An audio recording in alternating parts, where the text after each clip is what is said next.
está nos ouvindo, aquele processo não tem sustentação. Não é o Fernando Haddad que está dizendo. São centenas de juristas que já se debruçaram sobre o processo. A Organização das Nações Unidas, em medida cautelar, já sinalizou que considera estranho o processo, que está cheio de vícios.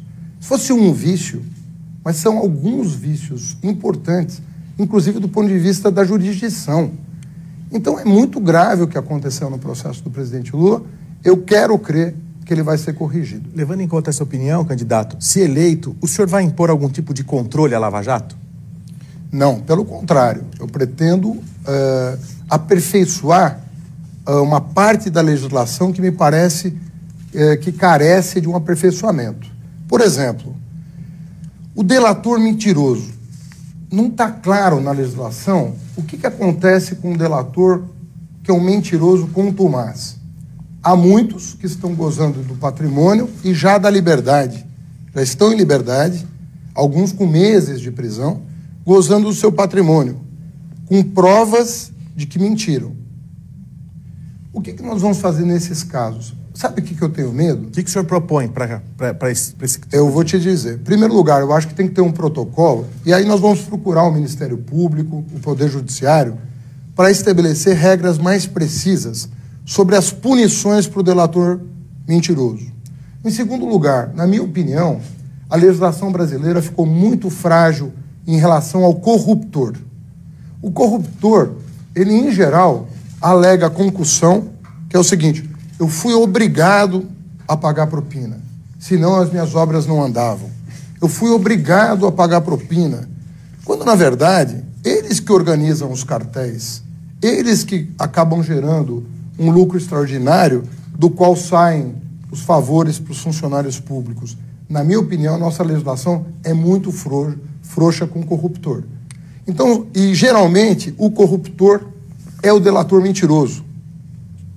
Veja que há uma coincidência aí em quem mente na delação e o corruptor. Regra geral, o corruptor é o que mais mentiu. Então nós temos que corrigir algumas pequenas falhas para evoluir nas investigações, para não permitir que pessoas inocentes passem por constrangimento, para não permitir que pessoas fiquem com medo de combater a corrupção, com medo de represália. Então são pequenos ajustes que nós faremos, eu repito, em parceria com o Ministério Público, para que não paire dúvidas de que nós, do Executivo, vamos jogar na linha do combate à corrupção, fortalecendo as instituições, como fizemos, reconhecidamente por todos os órgãos de controle. E por falar em controle, o senhor é favorável a um controle social da mídia no Brasil? Em que termos isso se daria se for uma proposta do seu partido? O que eu sou a favor é de que não haja o excesso de concentração de propriedade, sobretudo propriedade cruzada. Eu dei uma olhada na legislação de alguns países por meio de uma equipe coordenada pelo João Brandt, que deu uma pesquisada no estado da arte no mundo. E eles perceberam o seguinte: o Brasil não tem uma regulação que impeça a concentração dos meios de comunicação em poucas mãos. Então, por exemplo, um estado brasileiro, às vezes uma única família detém a emissora de maior audiência, a rádio de maior audiência, o jornal de maior circulação. Isso no mundo desenvolvido é impossível. Você não pode ser proprietário de tudo num determinado território. Então, a legislação obriga a dispersão da propriedade para que não tenha esses caciques regionais que mandam em tudo, né? Isso é muito trivial no mundo desenvolvido, para nós é uma novidade, dá a impressão que o Estado quer se meter. Não, o Estado tem que, nesse caso, regular para impedir justamente uma concentração excessiva. Vou te dar um outro exemplo. Infelizmente, os nossos jornais brasileiros entraram com uma ação no Supremo Tribunal para tirar do ar sites em língua portuguesa mantidos por agências internacionais. Então, o El País Brasil está correndo risco. The Intercept Brasil está correndo risco. BBC Brasil, Deutsche Welle Brasil, todos esses sites, por serem mantidos por agências internacionais, estão correndo risco, porque os jornais brasileiros pediram ao Supremo que declarem a sua atividade inconstitucional, por ferir aquela cláusula que diz que 70% do capital tem que ser de brasileiro nato. Na minha opinião, os jornais brasileiros estão tentando censurar seus concorrentes. Eu penso que nós devemos regular isso e dizer que não. São bem-vindas as agências internacionais em língua portuguesa, porque aumenta a pluralidade de vozes no país. Quem é que tem medo da diversidade? Não seremos nós. Nós queremos mais diversidade. Candidato, falando sobre governabilidade, eu já vi o senhor falar em outras entrevistas que um dos fatores de desestabilização do segundo mandato da ex-presidente Dilma foi o questionamento pelo PSDB do resultado das eleições, né? E que isso gerou uma instabilidade e que daí, a partir daí, as coisas começaram, foram aprovadas pautas bomba no Congresso e tudo mais. Se o senhor for eleito, pelas manifestações que a gente já vem assistindo, especialmente do candidato Bolsonaro, que é o seguinte: olha, estou com medo, porque todo mundo está dizendo aí que eu perco em todos os cenários no segundo turno. Isso aí vai ser fraude, porque a urna eletrônica, o PT fraude e tudo mais, o senhor deve ter visto isso. Então, isso é um indício que é possível que, se o senhor for eleito, mais uma vez, um outro candidato derrotado, se for o caso, vai questionar a legitimidade, o resultado e tudo mais. Uma das justificativas que o senhor deu foi que o PSDB atrapalhou a Dilma. Se isso acontecer, a gente estará vulnerável de novo, expostos de novo a termos mais um governo instável? E o que o senhor vai fazer de diferente para que a gente não caia no mesmo problema, se esse é o problema, pelo menos apontado pelo senhor? Excelente pergunta, Débora, mas eu estou em ótima companhia nas minhas afirmações. Recentemente, o ex-presidente do PSDB, o senador Tasso Gereissati, falou exatamente o que você acaba de dizer que eu disse. E eu disse isso mesmo. Mas ele repetiu quase que integralmente o meu discurso. Eu disse 3 coisas. Eu falei, em primeiro lugar, não se devia contestar resultado eleitoral que o TSE proclamou. Porque o TSE não é petista, o TSE acabou de caçar a candidatura do presidente Lula, desautorizando a ONU, desautorizando um tratado internacional aprovado pelo nosso Congresso. Então o TSE é o TSE. Segundo lugar, nós dissemos, o PSDB aprovou pautas bomba do seu Eduardo Cunha para desestabilizar o governo. Ele admitiu. Nós votamos contra as nossas convicções. Em terceiro, ele acrescenta, embarcamos no governo Temer, que foi uma roubada para o PSDB. E foi mesmo. Mas, na verdade, foi para o Brasil. Então, ele repetiu exatamente o discurso que eu venho fazendo. Eu espero que, primeiro, o TSE se manifeste em relação a essas acusações que estão sendo feitas. Porque, na verdade, quem garante a lisura do processo é o TSE, né? E nesse aspecto, candidato, o PT tinha o discurso de que eleição sem Lula é fraude. Agora, com Haddad... Só deixa eu responder. Então, em primeiro lugar... Segundo lugar, eu entendo que a ampla maioria do Congresso Nacional que vai ser eleita discorda desse diagnóstico que foi dito ontem pelo Bolsonaro. E, na minha opinião, existe um cansaço muito grande do país e da classe política de sabotar o país. Porque nós estamos há 4 anos sabotando o país. Nós vamos passar mais 4. É que os outros são incontroláveis, né? Então, assim, qual não que é verdade. Ele não é tão representativo, na minha opinião. Não deve fazer uma grande bancada. E eu penso que o Congresso Nacional já está devidamente consciente das tarefas que nós temos a cumprir. O país precisa de paz, precisa de uma agenda firme, precisa de uma condução segura, precisa de serenidade. As pessoas estão sofrendo com o que está acontecendo. Acho que a classe política está se dando conta que precisa render homenagens ao povo que a elege. Nesse aspecto, candidato, o discurso do PT era: eleição sem Lula é fraude. Qual vai ser a posição do PT em caso de derrota nessa disputa? Nós vamos continuar defendendo que o Lula tinha direito a concorrer. Vamos continuar lutando junto aos organismos internacionais que reconheçam a injustiça que foi cometida. O Lula ganhou um destaque internacional. Se você olhar para a imprensa internacional, a imprensa internacional toda está cobrindo. Essa semana nós recebemos vários chefes de Estado.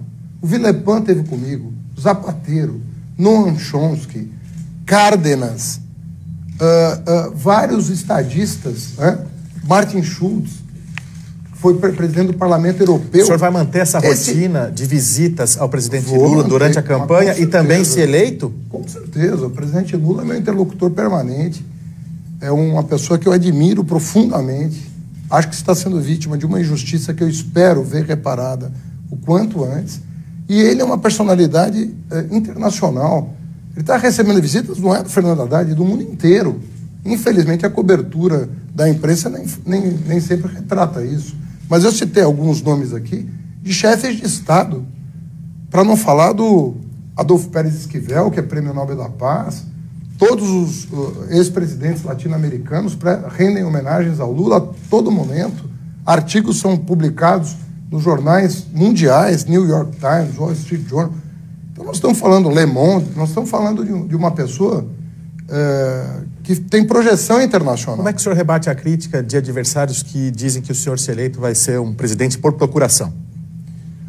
Mas quem faz essa crítica? Ciro Gomes. Olha, o Ciro me convidou para ser vice na chapa dele. Disse na ocasião que teria a honra de ser vice na minha. É meu amigo, uma pessoa que eu estimo. Ele disse também que quem deveria estar no lugar do senhor era ele, que o Lula chegou a convidá-lo para ser vice, ele não aceitou e aí acabou ficando para o senhor. Não, querido, eu falei com ele, não foi o Lula, fui eu. Eu procurei o Ciro em janeiro, eu falei com o Mangabeira Húngaro na minha casa, dizendo, olha, nós temos que compor um campo de centro-esquerda, né? E o Ciro caberia na chapa do Lula, sem autorização do Lula para o convite, mas querendo aproximá-los. Eu levei o Carlos Lupe em fevereiro no Instituto Lula. A meu pedido, ele foi visitar o presidente Lula. Eu fui o que mais buscou a aproximação de todas as partes da centro-esquerda para lutar contra esse obscurantismo que está solto.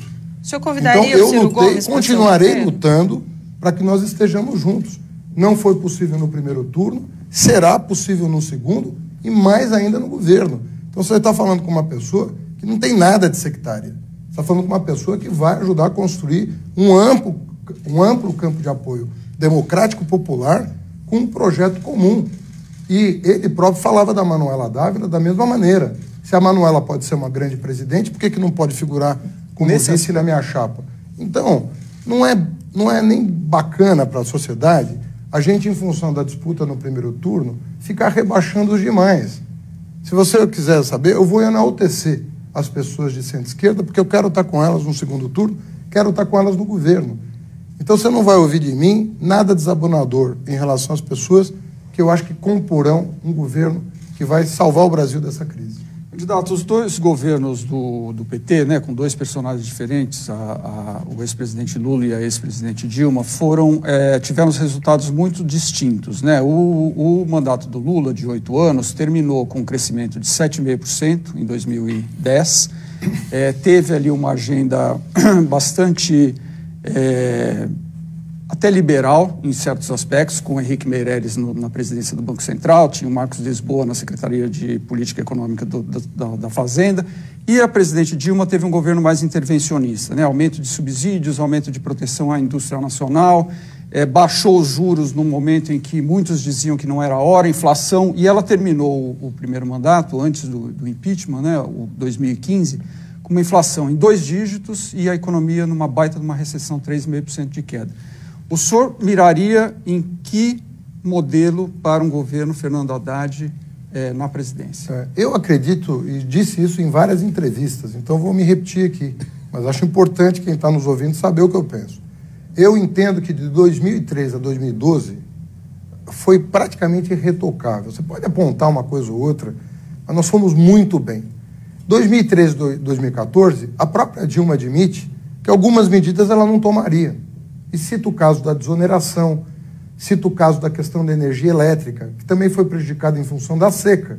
Mas, enfim, o governante tem que prever essas coisas. Então, ela própria admite hoje que, em algum momento, entre 13 e 14, algumas medidas ela não tomaria. E eu alertei antes, eu dizia já em entrevistas naquela ocasião, que nós precisávamos de um ajuste em relação a essas medidas. Não era nada que colocasse o Brasil em colapso. Agora, na minha opinião, repito e faço coro ao que o Tasso Gereissati disse. a crise de 2015 e 2016 não se explica por esses erros. Houve uma instabilidade política a partir de 2015. Essa, sim, é responsável por um ambiente de insegurança jurídica e política que fez o investimento privado retrair. E aí nós tivemos a queda do PIB, o que prejudicou a minha administração, a administração do país, prejudicou todo mundo. Mas foi um ato político da oposição visando a tomada do poder. Agora, candidato, olhando para frente, então, o nosso problema hoje, eu não sei se o senhor tem esse diagnóstico, é um problema fiscal de natureza monumental, né? Déficits recorrentes, cerca de 130, 150 bilhões de reais por ano para a gente tentar estabilizar a dívida. O seu coordenador de economia na campanha, o Márcio Pockmann, que foi ex-presidente do IPEA, disse numa entrevista à TV Folha que acha um equívoco considerar que uma reforma da Previdência resolveria o problema fiscal. Diz que tem dúvidas se a questão da Previdência é uma questão emergencial e disse que a idade mínima não é uma questão central nesse momento, sendo que os próprios dados do IPEA, que ele já presidiu, mostram que o aumento aí do gasto com Previdência, né, tem sido exponencial, 53% para 56% da despesa do governo no último ano. 270 bilhões de déficit na Previdência. Qual é a proposta da Previdência? O senhor acha que é um problema emergencial? Vai ter um projeto imediatamente para aprovar uma reforma da Previdência? Deixa eu situar um pouco, porque eu não quero aqui passar uma ideia errada. O Márcio é um professor, candidato a deputado federal, e é uma pessoa independente do ponto de vista intelectual. Mas participou do programa. Ele participou como 300 outras pessoas participaram, né? Eu não estou querendo desmerecer a contribuição dele. Eu só estou querendo dizer que o programa que foi para o TSE é um programa que foi validado por mim e pelo presidente Lula. Então, vale o que está escrito. Agora, as pessoas continuam tendo a opinião delas sobre outras coisas. E a sua opinião sobre a reforma? A minha opinião, eu vou dizer para você. Nós temos um problema fiscal. A nossa divergência com o PSDB é como resolver o problema fiscal e em que horizonte. Na minha opinião, o PSDB, o que ele está propondo, e o próprio Bolsonaro está propondo um remédio que vai tornar a retomada mais lenta do que no nosso entendimento. Então, é um problema de desenhar a trajetória adequada para garantir três coisas. Sustentabilidade fiscal, porque ninguém é a favor da dívida, uma trajetória explosiva da dívida, e o Lula foi o presidente que mais reduziu a dívida pública da história do país, sem aumentar imposto. Sem aumentar imposto. O Lula herdou 32% de carga tributária e entregou com 32,5% de carga tributária, porque houve uma enorme formalização do mercado de trabalho. Esse meio ponto percentual do PIB se deveu exclusivamente à formalização do mercado de trabalho. De 32% para 32,5% em 8 anos. Ou seja, mantendo estável a carga tributária, o Lula derrubou a dívida pública líquida à metade.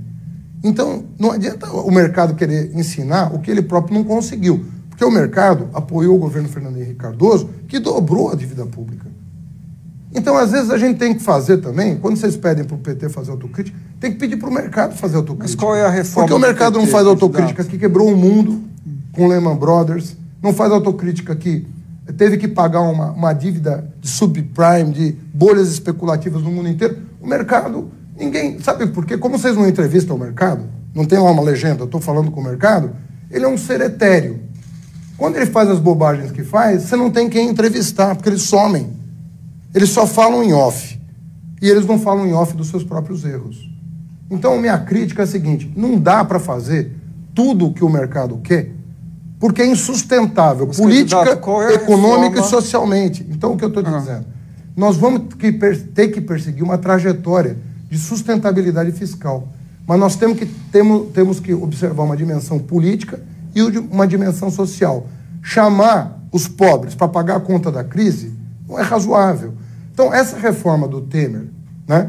Não estou falando do último relatório, estou falando da primeira proposta. Os que está na Câmara hoje, relatório da reforma da Previdência, tem coisas úteis. O senhor acha que é um relatório válido que poderia ser ajustado para ser aprovado? Eu disse e repito, eu acho que os regimes próprios de Previdência deveriam ser o objeto inicial, porque os governadores e prefeitos não vão conseguir pagar suas folhas. E a idade mínima? Em 2 anos não vão conseguir pagar suas folhas. Agora, todas as variáveis, idade mínima, alíquota de contribuição, abre-se uma mesa de negociação, como nós fizemos em 2003 e em 2012. Tem dissensões? Tem. Mas nós conseguimos hegemonia para aprovar 2 reformas importantes em diálogo com a sociedade. Candidato, desde a... Eu não tenho tabu de discutir todas as variáveis. Não podemos ter tabu. Mas tem que sentar e negociar. Tem várias partes envolvidas. Nós fizemos isso. Não estou prometendo que não foi feito. E teria um prazo?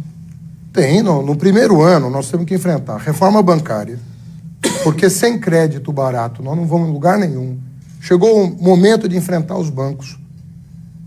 80% do crédito está na mão de 5 bancos, inclusive públicos, que se regem por maximização de lucro privado sem dar satisfação para ninguém e sem falar do cartel que eles hoje representam. Existe uma cartelização bancária no Brasil.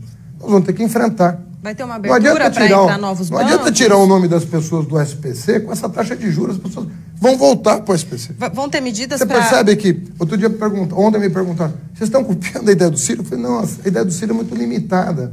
Tirar o povo do SPC um ano para voltar no ano seguinte, nós temos que enfrentar a reforma bancária. Candidato, e aí o senhor vai... a reforma tributária, né? Também, e as reformas complementares, inclusive o fim do teto de gasto para ter algum espaço fiscal para a retomada dos investimentos públicos, com parceria, com concessão. Não sou nada contra isso, porque eu fui autor da lei das PPPs no Brasil. Desculpa, eu não quero Eu fui convidado para o Ministério do Planejamento para elaborar a lei das PPPs. Eu não quero te interromper, mas eu quero perguntar. Não, eu gostaria de saber... que ultimamente eu tenho sido tão interrompido que às vezes... Mas aqui o senhor está falando bastante. É verdade. A ideia é te Agradeço ouvir. o bom jornalismo que vocês fazem. Obrigada. A ideia é eu te ouvir. Não, mas falando dos bancos, né? O senhor falou até em cartelização, são poucos os bancos no Brasil. O senhor abriria... no seu governo medidas para que mais bancos de fora ou até do Brasil florescessem? O que de específico o senhor tem em relação a isso? A questão das fintechs também. São algumas coisas. Em primeiro lugar, eu estou animado com a evolução não só das fintechs, que é um tema recorrente, mas das cooperativas de crédito no Brasil. Elas estão tendo um avanço significativo. Eu perguntei para o próprio presidente do Banco Central, com quem eu tenho uma boa relação pessoal, o Ilan, como é que ele via recentemente. E ele falou, olha, Fernando, tem um grande campo para evoluir com as cooperativas de crédito. Mas também chamou a atenção para as fintechs. Agora, eu disse a ele o seguinte, eu quero colocar um chicote e uma cenoura no sistema bancário para que quem reduzir o juro pague menos imposto e quem cobra juro muito mais alto pague mais imposto. Introduzir um elemento de progressividade no sistema. Aí o próprio William me perguntou, mas você pretende elevar a carga tributária do sistema bancário? Eu falei, não, eu estou querendo punir quem cobra muito e estimular quem cobra menos, juros para o tomador final. Ele falou, eu vejo isso com bons olhos, eu não acho que vai ter problema. O William é um bom presidente de Banco Central no governo do PT, não? Olha, a equipe do Temer, ela, independentemente dos méritos pessoais, ela ficou marcada. O senhor tiraria... Porque é um governo... Olha, eu fui ministro da Educação durante 7 anos. Se você perguntar qual foi o critério que eu utilizei para escolher meus assessores, você pode fazer a pesquisa que quiser. Obviamente que a pessoa tinha que ter lado, tinha que ter uma visão de educação parecida com a minha. Mas eu nunca fiquei pedindo para saber que time de futebol o sujeito torce para indicar um bom técnico. Agora, a política, ela tem que ser seguida pelo plano de governo. Então é o seguinte, você fala do A, B ou C, não importa. Você concorda com esse plano de governo, com as bases? Você não precisa concordar no detalhe, mas você concorda com as bases desse plano de governo? As pessoas que responderem sim, são candidatas a ajudar. Candidato, o senhor falou em plano de governo e falou que o Márcio Pockemann, que é um dos idealizadores, tem opiniões pessoais. Mas no plano de governo no qual o senhor assinou, que o senhor disse que assinou, existe uma proposta que é isentar todo mundo que ganha até 5 salários mínimos do imposto de renda sobre pessoas físicas.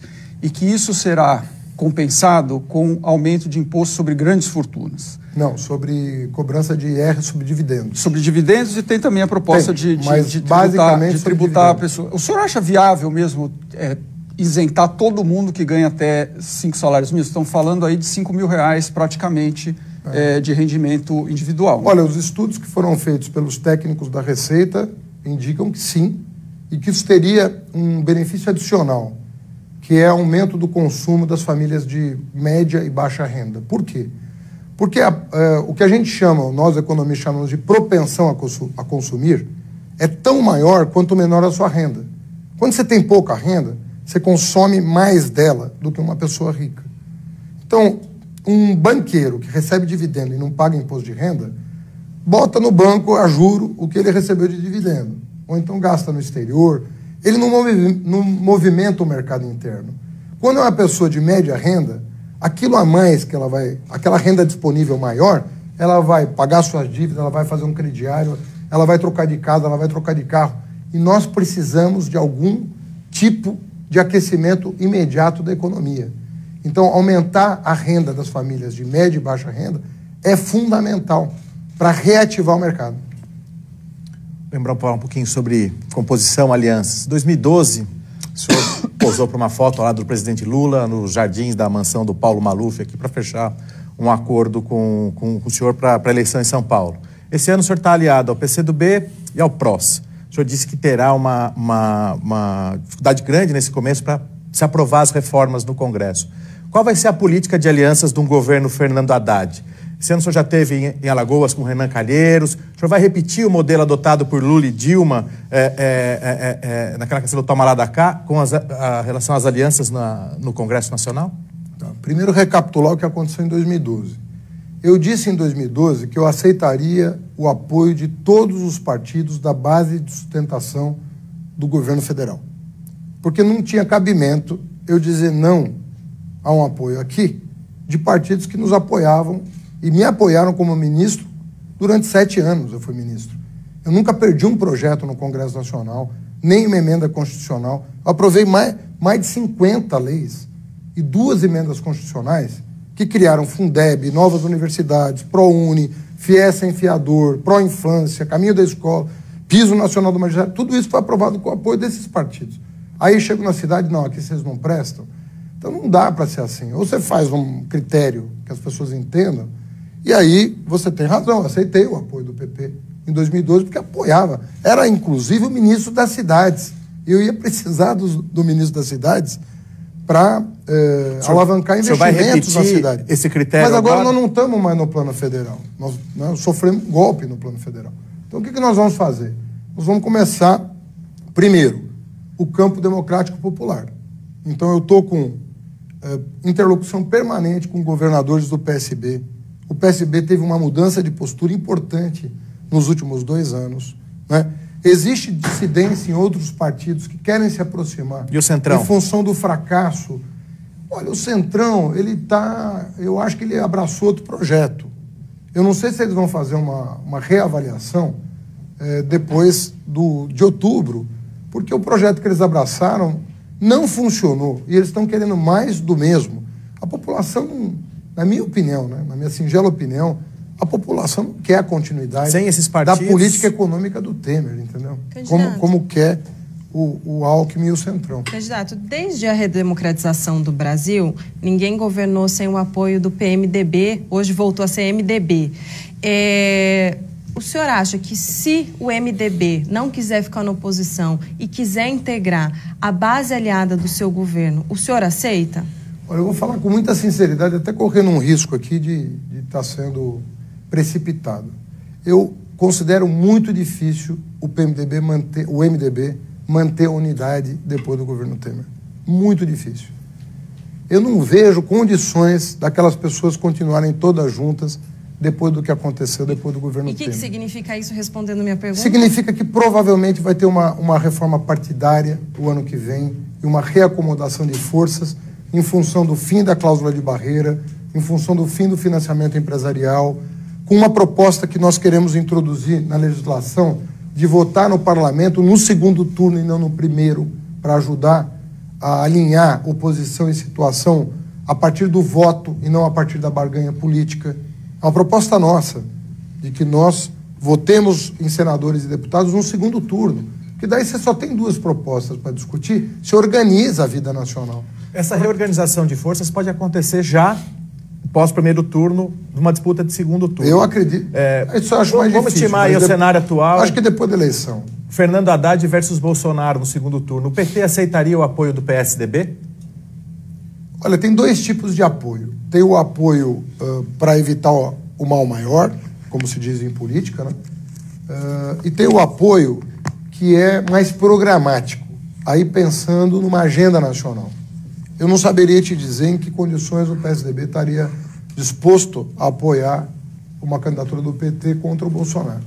Mas o que eu quero te dizer é o seguinte: existe espaço para uma agenda hoje de Estado, que tem a ver com o restabelecimento da fortaleza institucional republicana, de você ter a República funcionando adequadamente, dando sustentação para quem ganhar, não importa quem.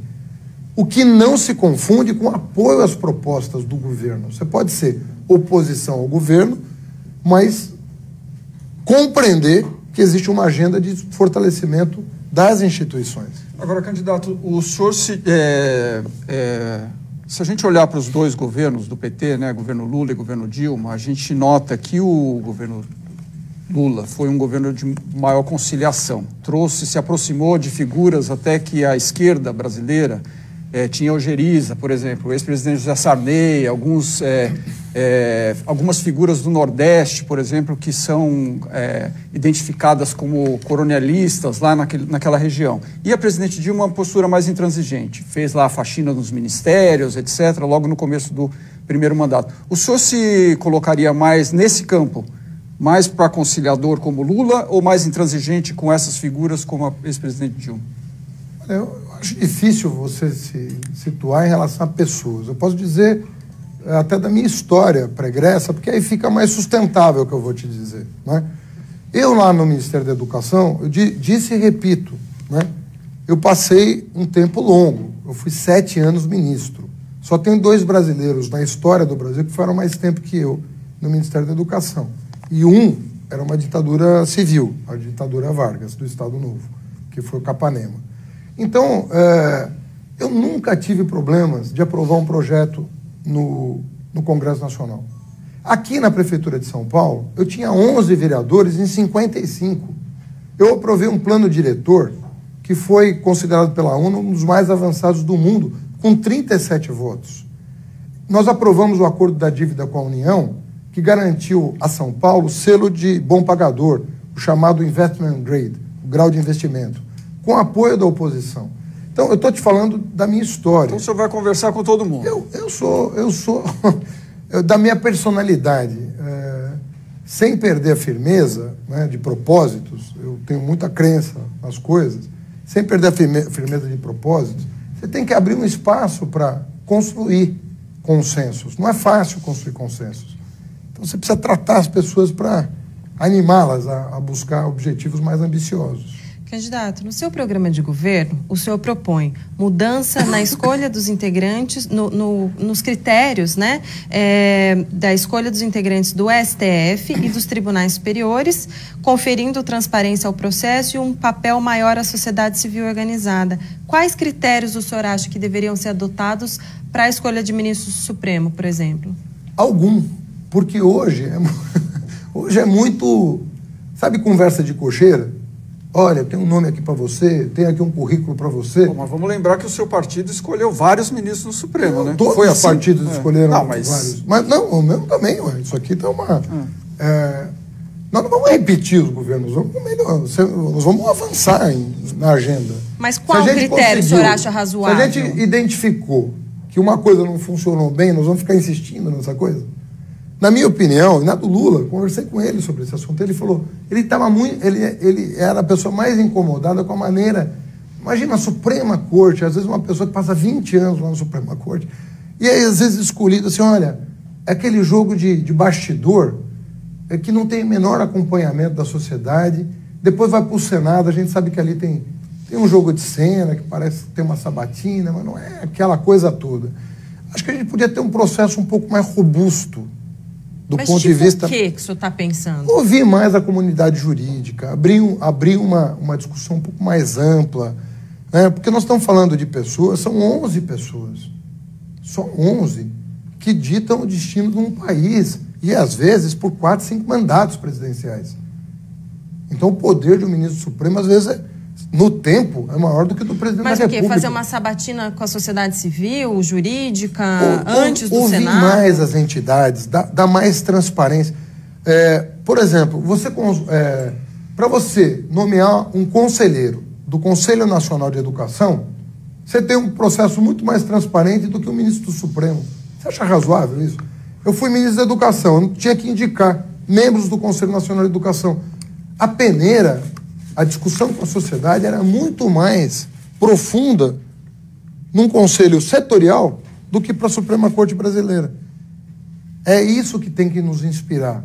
Formas um pouco mais transparentes, mais participativas de chegar a um nome. É óbvio que o Senado vai aprovar, mas acho que ele pode aprovar com mais firmeza, com mais convicção, se esse nome for ungido por mais gente. Nesse aspecto, a mudança no comando do Supremo agora, com o ministro Dias Toffoli, pode favorecer mudanças nesse sentido? O senhor pretende ser eleito, conversar com ele, já propor algo de cara? Não se faz nada sem conversa. O Executivo não pode reformar outro poder, entendeu? Imperialmente. Né? Isso não funciona assim. Isso são pactuações que você faz. Do mesmo jeito que muitas vezes o Supremo faz indicações de mudança legislativa, o próprio Ministério Público tem feito isso. Mas, de concreto, a proposta que o senhor apresentaria para ele de mudança na composição do Supremo era só essa. Vamos discutir mais com a sociedade civil. Eu acredito que mandato é uma coisa que é razoavelmente bem aceita. Pode ser até longo. Pode ser um mandato de 15 anos. Não tem problema. Mas imaginar que uma pessoa chega ao Supremo com 40 anos e fica até os 75, me parece um exagero. Né? Talvez um mandato de 12, de 15, como alguns países têm, pode favorecer um diálogo maior com a sociedade. Candidato, queria perguntar um pouco sobre empresas estatais, né? O jornal Valor Econômico fez um levantamento há pouco aí, mostrando que do início do governo Lula até o final do governo Dilma foram criadas 41 estatais no Brasil. Essas estatais, as não financeiras, elas terminaram o período Dilma com um prejuízo de 8 bilhões de reais. Em salários, pagaram 5,5 bilhões de reais. Foram criadas Hemobras, a empresa para fazer o trem-bala, que nunca saiu do papel, que está aí até hoje, etc. A minha pergunta é, qual é a sua política nesse quesito, né? Intervenção do Estado na economia via empresas estatais. E aproveito para perguntar também já, BNDES, o senhor voltaria a uma taxa subsidiada para as empresas via BNDES? Boa. Bom, em primeiro lugar, a gente chama de estatal muitas vezes o que não é uma empresa estatal. Por que o Estado às vezes cria uma empresa estatal? Eu vou te falar da minha experiência pessoal. Muitas vezes você não quer contratar servidor público estatutário. Você quer contratar seletista, porque você quer uma organização mais ágil do processo de trabalho. Vou te dar o exemplo dos hospitais universitários. Nós tínhamos um exemplo do HCPA, o Hospital de Clínicas de Porto Alegre, que nós entendíamos que funcionava muito bem, e ele era organizado como empresa. O que nós fizemos? Nós criamos uma estatal, a EBSER, para congregar todos os hospitais universitários das federais, debaixo do mesmo guarda-chuva, para introduzir no sistema uma forma de gestão mais moderna e que o regime estatutário não permite. Chamar isso de estatal é uma formalidade, porque na verdade é uma estatal, mas na prática não é uma estatal, porque você vai vender os hospitais universitários? Não, mas nós vai estamos privatizar falando de outras estatais. Não, mas eu estou falando estatais novas, eu estou dizendo. Eu estou falando de uma nova que eu criei. Sim, mas para unir um conjunto de hospitais que já existiam, né? Não, já existiam, mas foram convertidos numa empresa estatal. O que eu estou querendo te dizer, muitas vezes a gente usa a forma da estatal como um guarda-chuva para resolver um problema de gestão. E, na minha opinião, falta no ordenamento jurídico brasileiro uma forma intermediária, que não é nem uma autarquia com estatutários, nem os seletistas de uma estatal. Formas um pouco mais flexíveis de contratação, para que nós possamos introduzir no sistema de trabalho público critérios de eficiência e de gestão que atendam a população. Mas, por exemplo, essas estatais, algumas delas o senhor fecharia, estão dando prejuízo, então tem funcionários trabalhando... Aí tem que analisar caso a caso. Tá, e a questão do juro do BNDES? Eu voltaria ao juro do BNDES. Eu entendo que com a reforma bancária que nós vamos fazer, os juros para o tomador final vão cair muito no Brasil. Vão cair muito. O problema do BNDES é o seguinte, Você tem que ter uma linha de crédito compatível com a concorrência internacional, senão você vai matar as empresas nacionais. A empresa nacional não tem acesso ao crédito internacional. O crédito internacional é muito baixo, o juro é muito baixo e a liquidez é enorme. Então, o que você tem? Como você tem uma distorção enorme aqui no Brasil, em relação aos juros, um cartel enorme, a empresa brasileira está sufocada. Se ela precisar de capital de giro, o lucro dela vai pelo ralo, vai todo para o banco. Então, nós temos que fazer a reforma bancária, porque aí o papel do BNDES pode ser repensado e os subsídios não precisam existir. Por isso que a reforma bancária é tão fundamental. Candidato, a gente já está se encaminhando para a fase final da nossa entrevista. Quero perguntar sobre mais uns pontos do seu programa de governo. Claro. Vamos falar sobre drogas. No seu programa de governo está escrito assim: o Brasil precisa de uma nova política de drogas. Outro ponto, o país precisa olhar atentamente para as experiências internacionais que já colhem resultados positivos com a descriminalização e a regulação do comércio. E também diz que na educação é preciso garantir que a comunicação com os adolescentes e jovens seja eficiente e não geradora de mitos e mentiras relacionados às drogas. Nesses pontos, descriminalização e regulação do comércio, qual é a sua ideia? Então, bom, em primeiro lugar, tem uma lei de 2006 que tinha a melhor das boas intenções, que era separar o uso do tráfico. Só que essa lei não produziu os efeitos desejados. Por quê? Porque como deixou a critério da polícia e do judiciário fixar a fronteira entre uma coisa e outra, virou uma confusão no país. Está na mão do Supremo agora definir o que é uma coisa e o que é outra. Nós vamos ter que debater com o Supremo, a agenda do Supremo, ou se vai ter que haver uma alteração da lei de 2006. Porque o que está acontecendo no Brasil de fato? O encarceramento em massa está acontecendo. Quando você cruza o encarceramento com a apreensão da droga, você vê que não se justifica. Está prendendo centenas de milhares de pessoas. O número é de 30% de 700 mil. Então nós estamos falando de mais de 200 mil pessoas presas por tráfico de droga. Quando você vai ver a quantidade de droga apreendida, ela é irrelevante. Ou seja, o traficante mesmo não está sendo preso. Então, se a gente não rever a política e adotar o que o nosso plano prevê, o que o nosso plano prevê?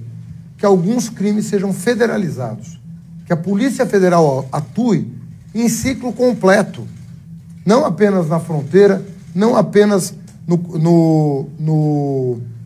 na distribuição entre os estados, que ela atue, faça o ciclo completo e combata a organização criminosa a partir de inteligência.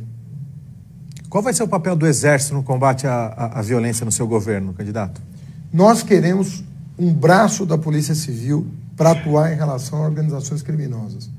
Nós entendemos o apelo da intervenção militar no Rio, nós entendemos que o povo do Rio de Janeiro peça uma ajuda do governo federal. Mas nós entendemos que essa ajuda tem que ser de natureza civil. Porque a formação do Exército é para outra finalidade. A finalidade do Exército é entrar numa guerra e proteger o território nacional e a população brasileira. O senhor pretende ter militares no Ministério? Não necessariamente. Eu também não tenho tabu contra a presença. Eu acho que as Forças Armadas têm um papel no país. A gente não precisa estigmatizar as pessoas em função do ofício que escolheram. Acho ruim isso para o Brasil, sabia? Comentários como o do... Tem que dar avançar nisso. Qual a sua opinião sobre comentários como o do comandante do Exército, de que o próximo presidente pode ter a sua legitimidade questionada? Olha, eu entendo que é o seguinte, quando o comandante em chefe das Forças Armadas é o presidente da República. Pode ser militar, pode ser civil, mas é quem o povo escolheu. Um militar pode ser candidato a presidente, não pode? Então, quando ele assumir a presidência da República, ele manda nas Forças Armadas. O comandante em chefe das Forças Armadas é o presidente da República. Então, por que hoje acontece essa dispersão? Porque não há autoridade. Como você tem um presidente que não tem nenhuma autoridade, fala todo mundo pelos cotovelos. Quando tem uma autoridade constituída, legitimada pelo voto, muda de figura, entendeu? Ainda sobre... Que aí a voz do presidente é que organiza a tropa. Sobre Forças Armadas, também no seu programa de governo diz assim: a Constituição será aplicada de maneira imediata e firme contra quem ameace a democracia com atos e ou declarações. O que significa isso? Por exemplo, o sujeito que for lá se manifestar e levantar uma bandeira escrito intervenção militar já, a volta da ditadura, ele vai ser punido? Qual que é a ideia? Cidadão? Não. Então, o que é que vocês estão dizendo aqui? Você está falando de alguém... Contra quem ameaça a democracia com atos ou declarações. O que é declaração? É falar? É uma declaração? Quem tá debaixo de uma hierarquia, estou falando dessas pessoas, quem está debaixo de uma hierarquia vai ter que defender a democracia. Quem estiver sob o comando da presidência da República vai ter que defender a democracia. Não vai ter acordo com quem quiser sabotar a democracia no Brasil. E aí vai ser feito o quê? Não teremos discussão sobre isso. Isso aqui é um Estado democrático de direito. O que falta aperfeiçoar, nós vamos aperfeiçoar. Todos estão convidados para isso, mas não vai se admitir. Quem estiver debaixo da autoridade da presidência da República não vai poder sabotar a democracia. Então, nem com gestos, nem com declarações, nem com nada. Se um membro das Forças Armadas der uma cargo declaração de confiança, dessa... está na rua no dia seguinte. Não se brinca com a democracia. E se for um membro... Nós estamos num momento delicado, um membro da ativa não pode. E o que vai acontecer com ele? Ato disciplinar. Existe regimento para isso. Ato disciplinar. Ou nós vamos defender a Constituição, as últimas consequências, ou nós vamos defender a democracia, as últimas consequências, ou ali na esquina, nós vamos ter uma solução autoritária. Nós não vamos tergiversar sobre isso. Não nos peçam outra atitude. Candidato, eu vou insistir mais uma Divergência democrática, bem-vindas, debate, oposição, situação, tudo é parte do jogo. Mas as regras do jogo, todo brasileiro tem que defender. Não é o presidente da República, todo brasileiro. Agora, como presidente da República, quem estiver debaixo da hierarquia da presidência vai ter que seguir a cartilha da democracia. Candidato, eu vou insistir mais uma pergunta de ordem econômica, porque, inclusive, a situação econômica do Brasil, o senhor está acompanhando, está se deteriorando um pouco, né? A gente está com um crescimento previsto aí para esse ano diminuindo, o dólar subindo, e o próximo presidente pode entrar dentro de um cenário aí mais difícil do que alguns meses atrás, quando assumir. A minha pergunta é, a questão do Estado entrando no sistema econômico, por meio de subsídios, favorecimento a alguns setores, como foi feito no governo do PT com a indústria naval, políticas de escolha de alguns setores ou empresas pelo BNDES para créditos, com o JBS, por exemplo. Como é que o senhor se coloca nesse ponto? O senhor seria menos pé no acelerador com o Estado na economia, ou o senhor acha que esse é o modelo que tem que ser seguido? Olha, depende. Política industrial, como chamam, ela tem que ser feita com muito critério, pelo seguinte: você não pode, e aí eu vou chegar num assunto específico, você não pode escolher a bel prazer um setor ou outro que você vai apoiar. Isso precisa ser estudado. No caso da indústria naval, tem uma polêmica. A imprensa deu de barato que foi um erro.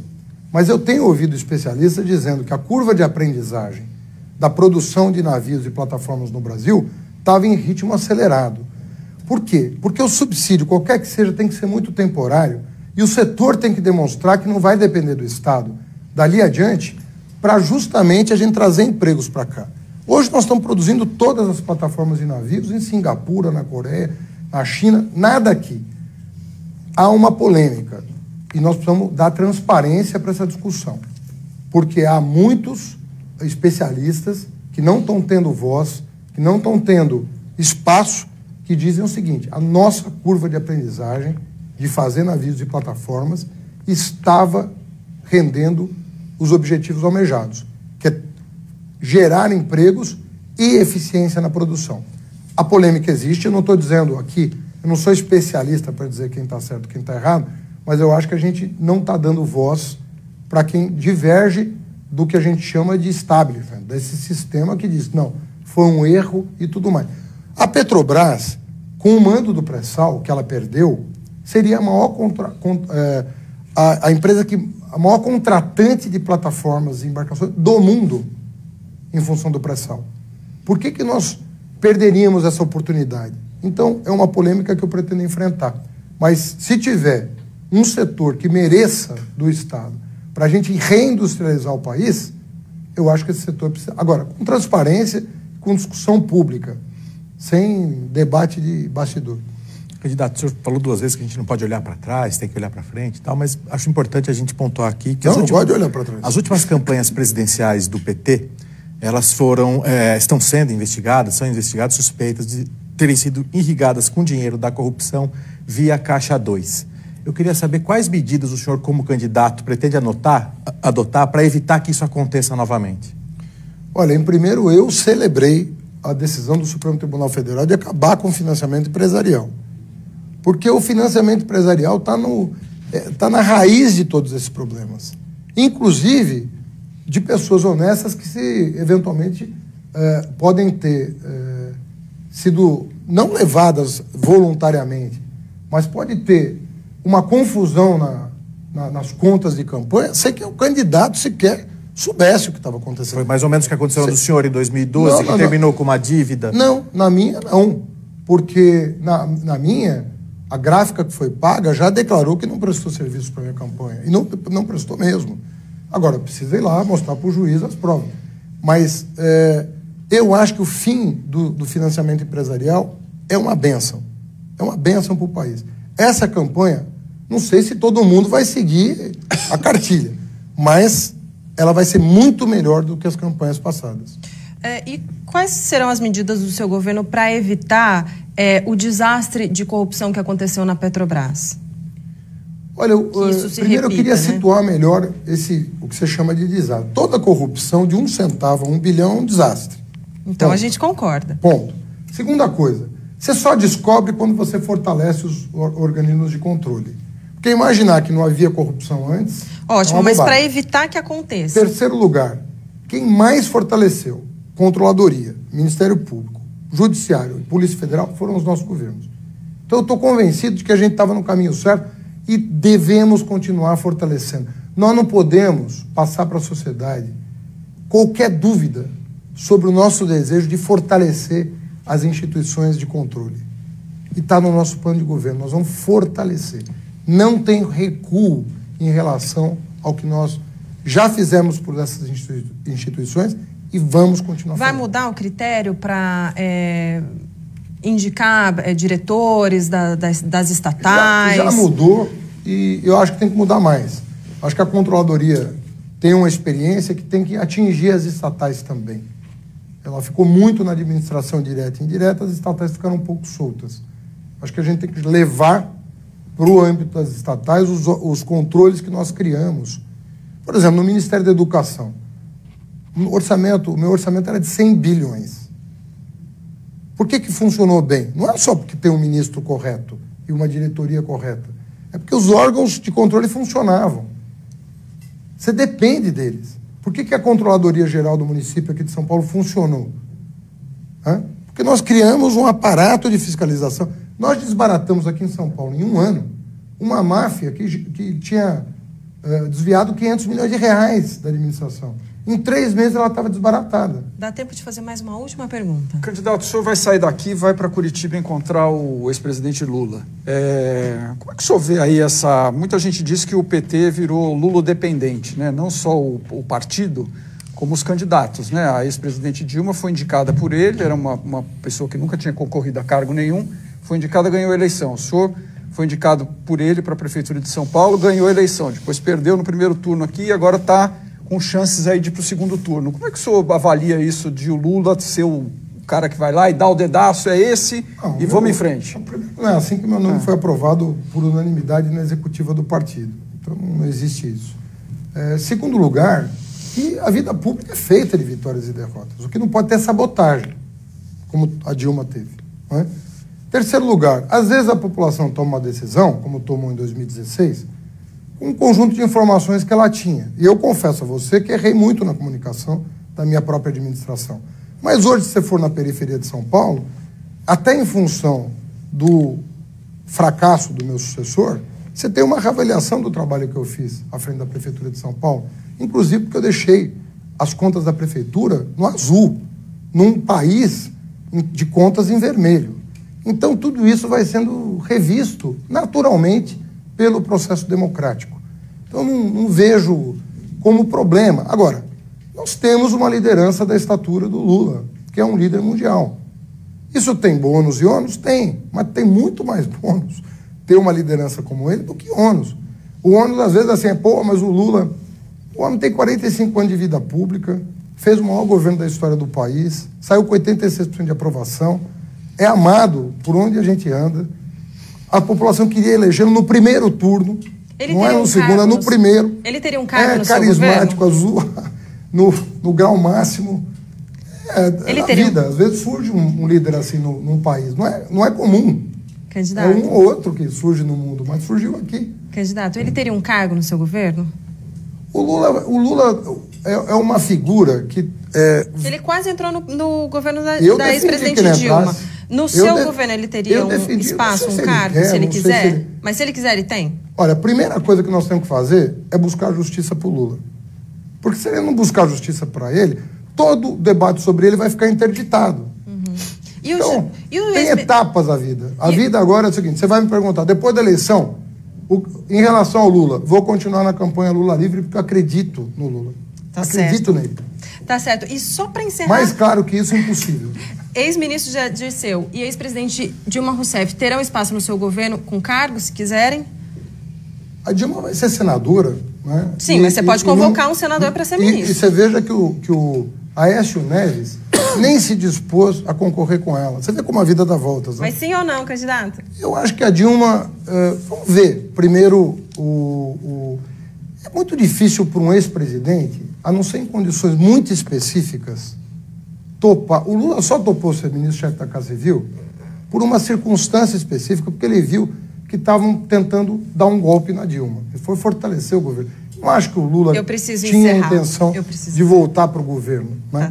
A não ser como presidente. Tá certo. Desculpa te interromper, porque realmente a gente precisa encerrar. Muito obrigada pela sua entrevista. Jornalistas, obrigada pela participação. E você que está nos assistindo, muito obrigada pela audiência. O nosso próximo encontro agora é no debate presidencial com os candidatos à presidência, o senhor vai estar lá, transmitido pelo SBT no dia 26, em parceria com Folha e o UOL. No dia 26 de setembro, debate presidencial, às 5h30 da tarde. Espero vocês. Tchau e obrigada.